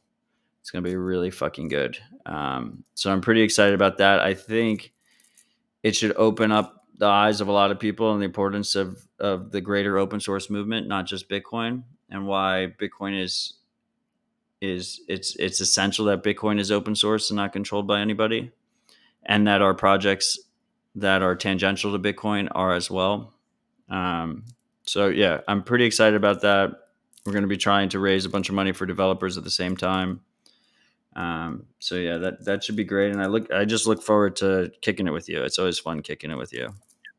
I'm just looking forward to sticking like $300 in $1 bills that are stamped with buy Bitcoin in your hand, and then Matt Odell airdrop. Like The thing is, I'm like, I'm going to make so much fun out of that on Twitter. Like Matt Odell is participating in airdrop. I just need to find from like which building you're going to throw those dollars. have you noticed that most people just don't even use cash anymore? Like Oh most of my well. peers just don't even use mm, cash. Period. They use credit cards. They use Venmo. They use Cash App. Okay. Let's make a bet because you lost the bet last year on 100K by conference day. Let's not make it about I price said this year. 200K by conference day last year. Oh, Let's get it. 200K. Let's get it Too correct. too bullish. Yeah. All Let's get all a. my people love to remind me of it, so I'll remind them as well. I am going to get $300 in $1 bills. They will be like stamped with buy Bitcoin all over them, like easy. And I'm going to do that for like I see who two more people will be. So at least like $1,000 we'll have in like buy Bitcoin flyers in form of dirty fiat. You want to bet? No, But that's just bet. I have no doubt that that'll happen. I'm not going to bet on that. No, okay. I No. support the cause. I'll help out with that. I don't know. Maybe I'm just disenfranchised, Matt, right now. I'm just a bit disillusioned. That's why, yeah. Yeah, see? But I you're smiling. We're getting somewhere. So if you do let's want see to how much we will raise. if you do want to kick it with us in Miami, if you don't want to come to the conference, like you should still come to Miami. The side events Yep. are always great. But if you do want to come to the conference, they have not shut down the code they gave me, which is open source, gets you 21% off, and I think you get like 30% off if you pay with Bitcoin, and then you get an additional 21% off if you use code open source. But do not share that on Twitter because it's larger than all the other codes. So if it gets shared on Twitter anymore, they're gonna cancel it on me. Stay private. Don't become canceled. And then for open source contributors, thank you, Matt. Yeah, they get free Is that tickets. still on for free tickets? Yeah, so if they're an open source contributor to the 32 projects listed on the website, if you just if there's 32 projects listed on the website, that I tried my best to pick well. That Yeah, was very stressful. Of course, you announce 32 projects are getting free tickets, and there's like 33rd. there's always another 30 projects that are like, why not me? But it took a lot of advocating to get that going, and I'm very grateful to the Bitcoin Magazine team for backing me on that initiative, because I think it's a very important initiative. But we're going to have, right now, we've given out probably close to 300 free tickets to open source developers, which I'm very proud of, and that should be great. And they will all be joining us on the open source stage, even if they're not speaking. So speakers obviously already get free tickets. So it was 300 tickets in addition to the free tickets of the speakers. So these people aren't being like compelled to speak or anything. They can just chill in the audience, and still get the free tickets. So that's fucking awesome. It's appreciated, Matt. Know that we appreciate you. And Zax, who always tags along with me and will be master of ceremonies at my funeral, you see what he says. He's like, don't share on Twitter. Well, on Twitter. Don't tweet it, Zach. That's all I'm saying. Don't tweet it Yeah. out in text. He said don't share on Twitter while I'm literally streaming it to Twitter. Too I'm much streaming this information. conversation to Twitter, which I think is going to get, like I said, just if you want updates to the show, you do twitch.tv/Citadel Dispatch. Because I don't know how long my Twitter is going to go for. CitadelDispatch.com if you want archives, favorite podcast apps, you'll get updates there. Join the Citadel chat. And then all the archives go to BitcoinTV.com as well. But BitcoinTV.com, like we're still working on the kinks there. It won't like notify you if you subscribe when we go live. But if you subscribe to the RSS feed on BitcoinTV.com, when the archive gets posted afterwards, it will notify you then. So just things to be aware of if you want to keep listening to Dispatch. If you don't, that's fine. But we're at the hour and 40-minute mark. Before we wrap up, I want to talk to you more about like what you think the future of Bitcoin privacy looks like. Because like right now the goal, one of the key aspects of Bitcoin is that it's extremely hard to change. It's a key aspect of the value prop. And why is that important, that Bitcoin's hard to change? It's important because if it's easy to change, then a malicious entity will change it for the negative. And the stability is extremely important. This just robustness of Bitcoin. So as a result, I mean, unless we get like burned really, really fucking hard, some kind of edge case, I don't think there'll ever be any kind of real significant privacy improvements on the base layer. So that's fine. But operating under that conclusion, the best we have going for us is to try and improve it on the app layer. And make it so that you can use Bitcoin privately in a relatively easy way that doesn't cost you much more than using it in a non-private way. That is not much more difficult than using it in a non-private, naive way, based on how apps interact with Bitcoin. And what I really want to see is I want to see this distinction between, so-called privacy wallets, things like Samurai or Wasabi or Join Market, kind of go away. Like I think like all Bitcoin wallets should incorporate privacy best practices. They should be thinking about this when they're developing things. I think BTC Pay has done a really good job about this. I mean, BTC Pay, I had the whole conversation with Pavel about receiving donations in a relatively easy, privacy preserving way. And that was not positive. That was not possible, really, at least not an easy way, before BTC Pay existed, right? And we saw the central point of failure in BitPay. They came in with KYC. They came in with horrible policies. They supported Bcash. The community got burned. and BTC Pay was born. Since then, we have things like SatSail, we have Cypherpunk Pay. We have BIP47 now supported by 2 wallets. Hopefully we see more. And then also on top of that, you have like the layer 2 stuff, things like Lightning and whatnot. And this is why I said earlier that I always feel like a LARP kind of when I talk about these things, because I'm not a programmer and I'm not, necessarily building these things myself. I am not building these things myself. I provide feedback. I'm a user. I try and support monetarily. I try and have open discussion about feedback and improving these products and building support for these products. I have open sats where like we're trying to fund devs. We have Bitcoin dev lists where we're trying to fund devs. I personally fund devs. We have all the open source initiatives at the conference. But ultimately, and I say all this because I always get accused of being a LARP when I say things like this, and also because I feel like one. It really does feel like privacy is like the last thing on most people's minds when it comes to Bitcoin. It feels like most Lightning developers they don't even think about it. They don't even really consider the privacy implications. It feels like most wallet developers don't think about them.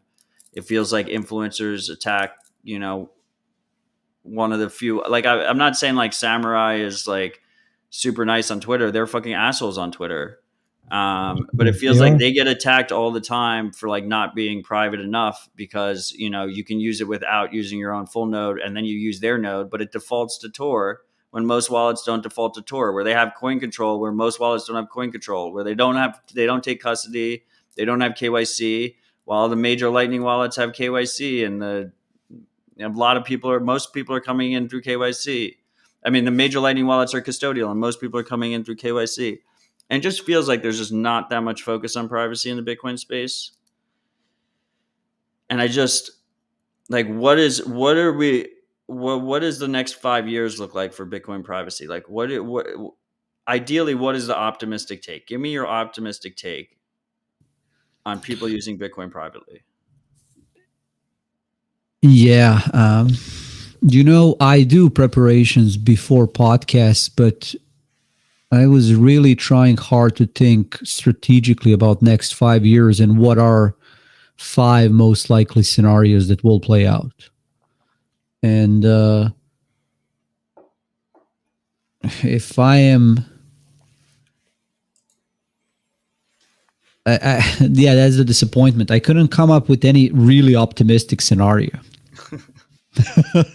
Because the most optimistic scenario for me is that we start with names from ground up. Go back to what was like 2012 when Gavin and what's the name of Mike Hearn?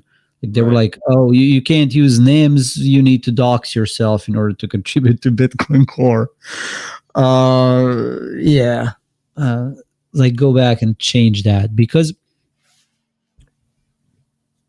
I would like to see first way more like NIM developers in Bitcoin Core, but it's hard to do that without getting the whole public persona, going on podcasts, being presentable face of Bitcoin development, which has its benefits. And it's an interesting strategy, but the most optimistic scenario definitely would be that we normalize NIMs in Bitcoin Core development work. And I will actually look a little bit into it, building a shadowy supercoder team, but also not make one team, but make multiple teams. And then also normalize everything else that you're saying, that there is community-wide support for coin selection, for coin join, that we as a community are fighting this insane regulation in a robust way, and that it's just all this stuff that should be normalized is normalized.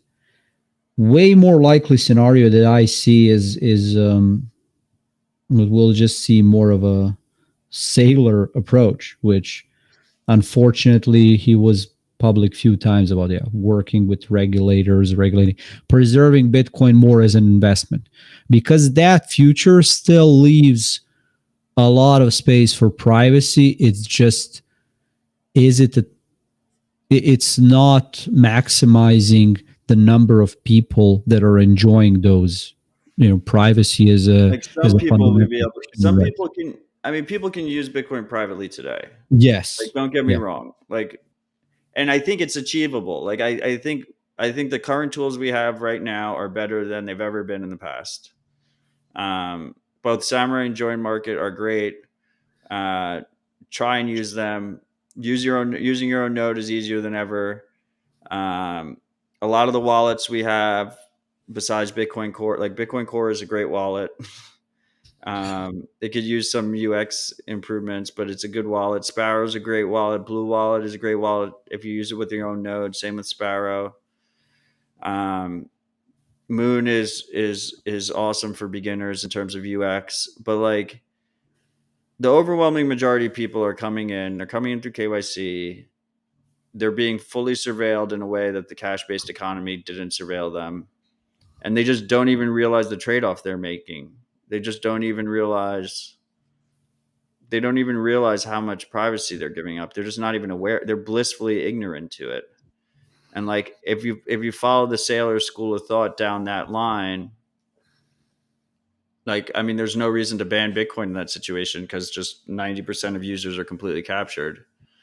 Um, and I don't even know if that's a better situation. It's definitely not a better situation than the cash-based economy. Listen, it is a But we're not better in a cash-based situation. economy anymore, so It is a better situation than CBDCs, man. It is a better situation because when we are talking about you can do this today, you can't do this today. I mean, this is a link from your own page about, hey, you can always go to a local meetup and buy Bitcoin non I really like the KYC. ATMs too. I think people are sleeping on the ATMs. They're going to get. We just Yeah. saw the UK banned a bunch. I think it was the UK banned a bunch of ATMs or banned all their ATMs. But in a lot of places, especially in America at least, you can still buy Bitcoin at ATMs with just a phone number, and you can use a burner phone number. So, and even if you don't use a burner phone number, everything has trade offs. Using your regular phone number is definitely way better than providing a selfie and your passport and your social security number and your bank account information and your home address and all that other shit. Yes. And this then brings us back to what you were saying is by the time that conflict starts, it's already too late. So I would say, man, just like keep preaching, because for people, then people will realize that it's not only about number go up, it's about having a stack of sats that is not, no KYC, and that in 10 years frees you completely. Like you're free to transact while everyone else will be like CBDCs are coming. It's not something that we can stop. Right. I mean, I don't think CBDCs are a threat to Bitcoin. I mean, obviously, Bitcoin is better than that. It is better, but what you are worried about, and like it's a worry that I share, but I look at it, maybe it's I'm old, I'm Uncle Rockstar, I'll die soon, but it's like you can't wish more for people than they wish for themselves. That's Right. just realization that after being idiotic altruist for most of my life, I've just accepted it. So I am still altruist, but I try to focus my efforts toward like who are But the to me, people it's that not really want even. my help. To me, it's not. I'm a strong believer that Bitcoiners should have options. I think one of the beauties of an open permissionless system is that people can use it however the fuck they want. If people want to use it, in a completely controlled way where they maybe get some kind of inflation hedge, but they're basically just asking permission from their government and from corporations for it and holding it custodial, so be it. Um, I'm I'm more coming at it from like the builder perspective, right? Where we I need can tell you all to about have the that. tools. We need to have the tools there, so when people get burned and they realize the need, they can use the tools. And there's just like, you see like $1 billion hedge funds or venture funds come Yep. into the space, and they put it into like NFTs and all the garbage and stuff. And then like the privacy projects are like struggling by like on fucking, yeah, I'm not even going to say pennies, like on sats, on barely any funding, barely any support, barely any testing.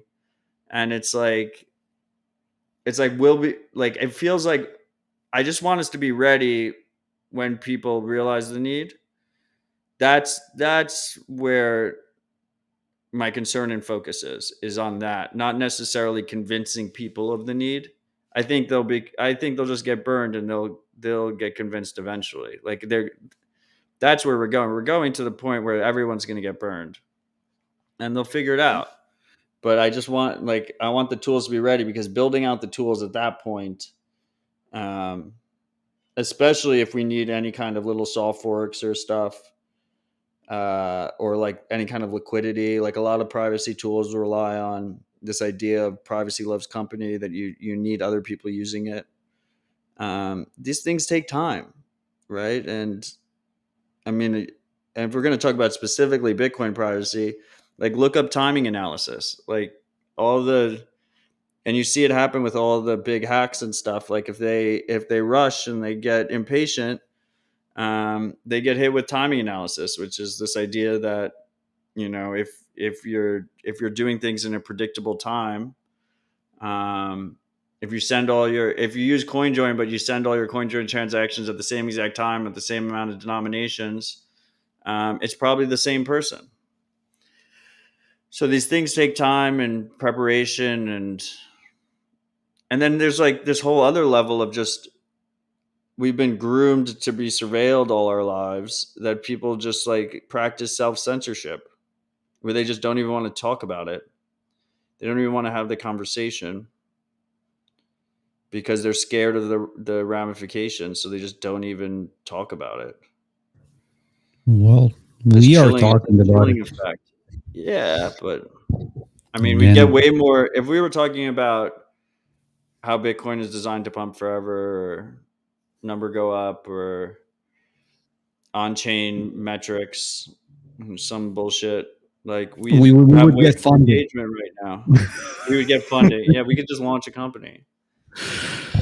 Well, There's like every day you hear about like a brand new KYC on ramp that's valued at like $15 million. It's like, how many KYC on ramps do we need? Citadel Dispatch presented by Chain Analysis. No, I actually, yeah, I want to see that one. I don't know. Number two was, yeah, we are talking about it, and then number one, I think that turn your dirty fiat into buy Bitcoin flyer workshop just became more interesting, because I'm going to force you to come up with a wish list of soft forks in Bitcoin and stuff. I don't like even I have a wish list believe of soft forks. I'm just saying, like, if you something should. required it. You should, because I actually I feel pretty good where we are. It's just that you're right. I'm looking at the Bitcoiner.guide and instructions there. It's fucking horrible. Like, use Bitcoin privately here. Like, you have to, like, you say It a is sticker, for buy your Bitcoin. Bitcoin. Your sticker It's should for you. say, your stamp should be like, you need like 10 bills to put the instructions on how they should onboard. Or like, it No, should at least say, the stamp should say, buy Bitcoin, no KYC no. only.com. That's what they should Yes, say. please bring a stamp that says like Citadel No KYC only.com. Dispatch.com. Yes, please do. Like you are bringing that stamp. Bitcoin Q&A runs that site. I try and I reduce can't do my amount everything. of guides now, because Bitcoin Q&A is just such a legend, and guides you have to update all the time. So I just try and link to his guides as much as possible. Matt, actionable discussion. You need to come with that stamp to Bitcoin conference. I mean, sorry, Also, I can't do it. I did a Citadel Dispatch with Bitcoin Q&A. That is evergreen. That is like it's called Bitcoin for Beginners, but it's more advanced than like a typical Bitcoiner's guide, and we try and go through everything that people should consider. Oh I yeah, would ask Arch which made a episode. point in the chat, by the way, that code, that discount code, is open source, all caps, one word. I would ask you which episode that was with Bitcoin Q&A, but you're not Stefan It's Livera. 43. Oh my God. It's the one that I have to remember because I show it all the time. Like when I meet people in the streets, I say citadeldispatch.com/CD43. Well, you have new episode to shill now. What is it? 59. 59. citadeldispatch.com/CD59. Yeah, it's been a long run, this dispatch. It's we're over 200 hours of Bitcoin discussion, free, no paywalls, no ads, no sponsors. It can be done. It is being done. And we have actionable items after this: funeral, workshop, Yeah, I look forward to digital kicking it in identity. Miami. Digital identity. Yeah. This was great, Rockstar. I mean, we're at the 2 hour point. This is where I like to wrap up. I thank you for joining us again. I always enjoy having conversation with you. I hope the freaks enjoyed it as much as I enjoyed it. Before I wrap up, I always like to give our guests a chance for final thoughts. So you want to hit us with some final thoughts?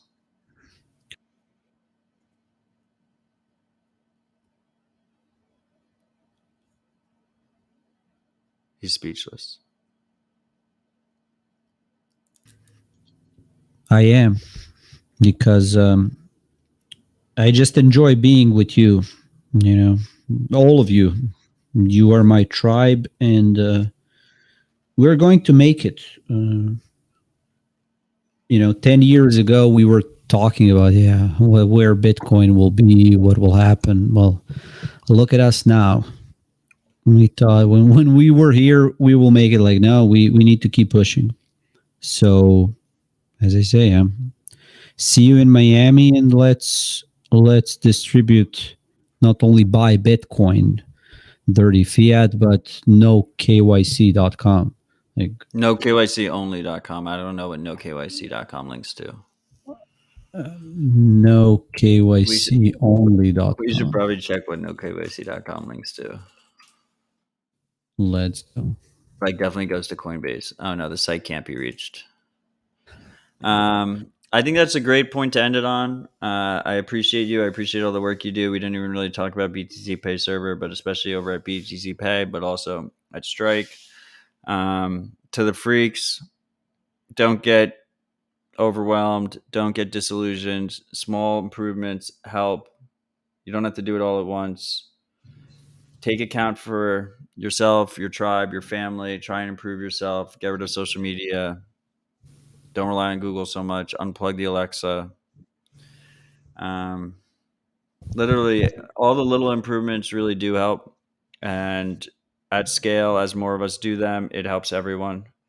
You are making a difference. And I'm sorry that I'm a little bit fatigued recently. I am bullish on you guys, and I'm bullish on our family. We're gonna fucking kill it. We got you, Matt. Cheers. Thank you, Rockstar. Thank you, freaks. I will see you next. Oh, one more thing. Rockstar, when are you getting to Miami? April 6th. Should I make it earlier? That Tuesday is April 5th. April 5th is when BitDevs is going to be happening. And then, which is funny because April 6th at the conference, the open source stage is supposed to be like modeled after BitDevs. So it'll be like 2 BitDevs in a row. But the father of BitDevs himself from New York BitDevs will be running BitDevs in Miami on April 5th. Right before that, we will be doing a live Citadel Dispatch at the same venue as BitDevs. So if you are going to Miami, try and carve out that day as well if you want to come join us for the live dispatch. I don't know who the guests are going to be yet. That's why I was asking Rockstar if he was going to be there. I will be there. But I have 4 mics set up. I have a really nice venue set up. I think it's going to be 100,000 sats a person, like $40 a person. And once it covers cost, the remainder is just going to go into beer. So if you're interested in that, just stay tuned. I got to spin up a BTC Pay for it. I haven't yet. I'll have it up by next week. So just pay attention to that and just be aware that April 5th there'll be an in-person dispatch in Miami right before BitDevs, and then you can just roll into BitDevs afterwards if you want to do that as well, which I strongly advise. BitDevs is fucking awesome. Awesome. Well, much love, brother. Thanks again for joining us, and thank you to all the freaks. Cheers. Cheers.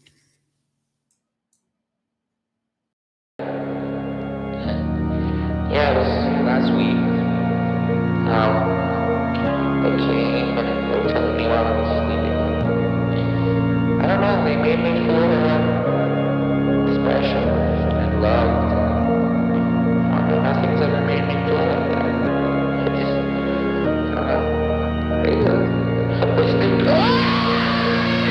They took my brain, they were gentle, they were smooth, they were cool. They put it back, touched my lips with the sense of doom. And when we spoke, no, I never heard a sound. Made love on the floor, never touched the ground. Take me away. Take me away. Take me away. Take me away.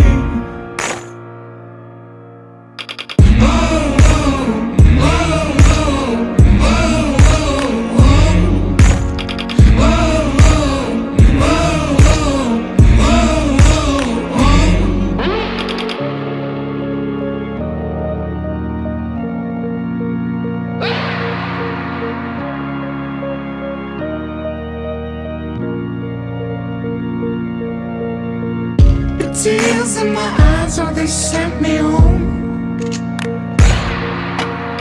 With no life in the stars, I never felt so alone. They gave me everything I wanted in this life in a night. They conquered humankind with love, didn't need to fight. Take me away. Take me away. Take me away. Take me away.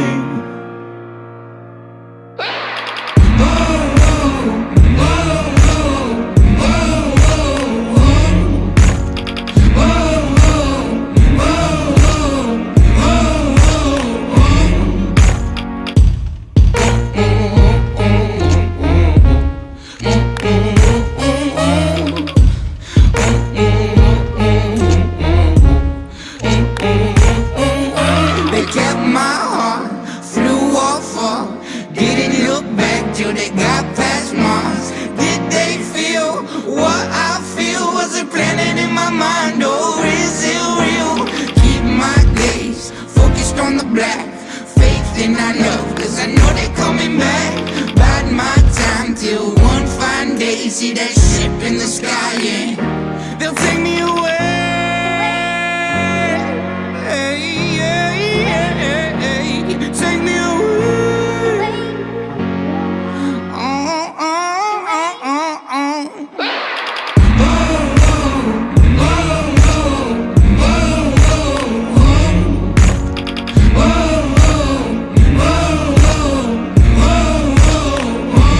Take me away. Take me away. Take me away. Take me away. Take me away.